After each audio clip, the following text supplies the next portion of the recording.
নারায়ণগঞ্জের রূপগঞ্জে বাচ্চাকে চকলেটের প্রলোভন দেখিয়ে দোকানের ভিতরে নিয়ে গিয়ে ওই সমস্ত কাজের চেষ্টা। এই চাঞ্চল্যকর ঘটনাটি ঘটে যায় নারায়ণগঞ্জের রূপগঞ্জে। আর এই মানুষরূপী হায়নাটি ওই চাঞ্চল্যকর ঘটনাটি ঘটায়। বাচ্চা শিশুটি ঘটনার দিন দুপুর 1টার দিকে ইব্রাহিমের মুদি দোকানের সামনে দিয়ে যাচ্ছিল। আর ঠিক তখন এই মানুষরূপী হায়না ইব্রাহিম ওই বাচ্চাটিকে চকলেট খাওয়ার কথা বললে কাছে ডাকেন।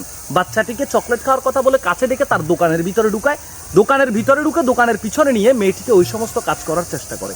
এক পর্যায়ে ভয় পেয়ে বাচ্চা মেয়েটি চিৎকার চেঁচামেচি করলে আশপাশ থেকে মানুষজন ছুটে আসার সময় ইব্রাহিম বাচ্চাটিকে ছেড়ে দেন। ভয়ে আতঙ্কিত হয়ে যান বাচ্চাটি। কোনো কথাবার্তা না বলতে পেরে কান্নাকাটি করে হাউমাউ করে কান্না করতে করতে বাচ্চাটি দৌড় মারেন। এর ভিতরে বাচ্চাটির মা বাবা বিষয়টি জানতে পারে। তারপর রূপগঞ্জ থানায় গিয়ে একটি মামলা দায়ের করে। আর সেই মামলার সূত্র অনুযায়ী পুলিশ প্রশাসন ঘটনাস্থলে গিয়ে ইব্রাহিমকে গ্রেপ্তার করে। তাকে জিজ্ঞাসাবাদ করলে সে এক প্রকার স্বীকারোক্তি দেন যে চকলেট খাওয়ানোর কথা বলে বাচ্চাকে ভিতরে নিয়ে যায়, তবে ওই সমস্ত কাজের চেষ্টা করেছে, কাজ করেনি। এই মানুষরূপী হায়না কুত্তার বাচ্চা জানোয়ার যদি ওই সুযোগ যদি পেত তাহলে সে ওই কাজটি করতো। পরবর্তীতে জানা যেত এই বাচ্চাটির নিথর দেহ কোথাও না কোথাও পড়ে আছে। আমরা এই মানুষরূপী হায়নাদের দৃষ্টান্তমূলক শাস্তি দাবি করছি।